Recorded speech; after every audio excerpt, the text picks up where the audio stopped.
दादरमध्ये पहलगाम हल्ल्याच्या निषेधार्थ स्वामीनारायण मंदिराजवळ आंदोलन करण्यात आले। पतंजली योग समिती आणि अन्य संस्थांकडून निषेध नोंदवण्यात आलाय। काश्मीरच्या पहलगाममध्ये झालेल्या दहशतवादी हल्ल्यानंतर संपूर्ण देश एकवटलाय।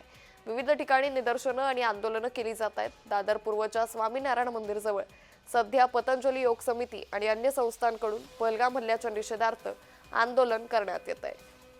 त्यामुळे दादरमध्ये देखील आता पहलगाम हल्ल्याचा निषेध हा नोंदवण्यात येतोय। या ठिकाणी स्वामीनारायण मंदिराजवळ हे आंदोलन सध्या करण्यात येते।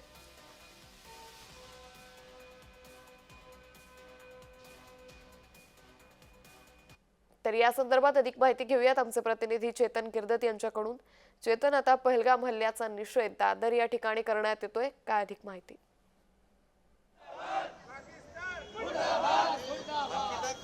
पहलगाम हल्ला झाल्यानंतर मोठ्या प्रमाणात या घटनेचा निषेध जो आहे तो संपूर्ण देशभरात सुरू असल्याचं आपल्याला पाहायला मिळालेला आहे। विविध मागण्या ज्या आहेत या सर्व दहशतवाद्यांवर त्वरित कारवाई करण्यात यावी अशी मागणी जी आहे ती संपूर्ण देशवासियांकडून पुढे येताना आपल्याला पाहायला मिळाली। मी सध्या दादर स्टेशनच्या बाहेर आहे।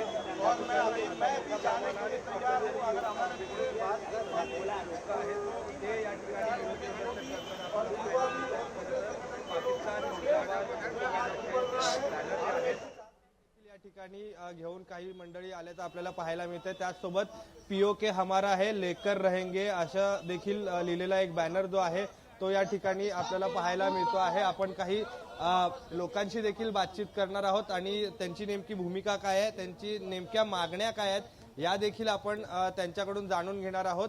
आपण काही मंडळींशी बातचीत करूया। आज तुम्ही आंदोलन करताय, खरं तर पहलगाम मध्ये झालेला भ्याड हल्ला होता आणि त्यामध्ये खरं तर 28 भारतीय शहीद झाले होते, मारले गेले होते। काय भूमिका आहे, तुम्ही आज आंदोलन करताय? हमारे आंदोलन करने का एक ही मकसद है, मराठी मध्ये बोलना। चलो भाई मराठी में बोलो।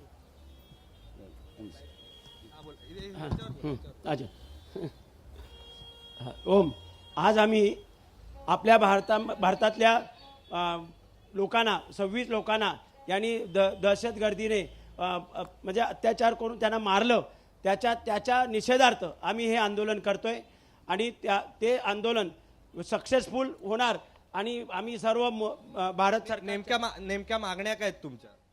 मागण्या आम्हाला जे काही दहशतगर्द आहेत त्यांचा निकाल लागला पाहिजे, म्हणजे त्याच्यावर कायमस्वरूपी तोडगा निघाला पाहिजे। हे पुन्हा मधून हा प्रकार होतच असतो की या ठिकाणी मारले त्या ठिकाणी मारले, असं होता कामा नये, एवढीच आमची मागणी आहे। म्हणजे आपल्या लोकांना कुठे पीओके पाहिजे। हो आपण पाहतोय अंकिता, पीओके पाहिजे आणि घेतला जाईल अशी भूमिका त्यांची आहे। तुम्ही देखील आर्म फोर्स मध्ये काम केलेलं आहे, कशा पद्धतीने हे सर्व तुम्ही घटना आता पाहताय? मैंने एयरफोर्स में 20 साल सर्विस की है और कारगिल युद्ध में भी मेरा सौभाग्य रहा कि मैं उसमें रहा हूं। हमारी जो आर्मर्ड फोर्सेज है, आर्मी, नेवी, एयरफोर्स बहुत ही सशक्त है और बॉर्डर पे बहुत ही सशक्त से काम कर रही है। एक बार सरकार का ऑर्डर मिलेगा तो हम इस पाकिस्तान को नामूद कर देंगे, इसको मिट्टी में मिला देंगे। और एक समय आ गया है, अभी बहुत सहेलियां 70 सालों से सहते आ रहे हैं, लेकिन पाकिस्तान मानने वाला नहीं और लातों के भूत बातों से नहीं मानते। उनको अब घर में घुस करके मारेंगे। नया हिंदुस्तान है, नया भारत है जो घर में घुस करके मारता है, पहले भी दिखा चुके हैं। और हमें मोदी जी पे, इस भाजपा सरकार के ऊपर, भारत सरकार के ऊपर पूरा विश्वास है कि हमारे जो नौजवान 28 लोगों की जो निर्मम हत्या की गई है पहलगाम के अंदर, श्रीनगर के, वहां पर उनका बदला लेंगे और इस पाकिस्तान को नामूद करेंगे। अंकिता, लातों के भूत बातों से नहीं मानते, पीओके लेकर रहेंगे अशा आपण त्यांची भूमिका ऐकलेली आहे। काही महिला देखील आहेत, त्यांच्याशी देखील बातचीत करणार आहोत।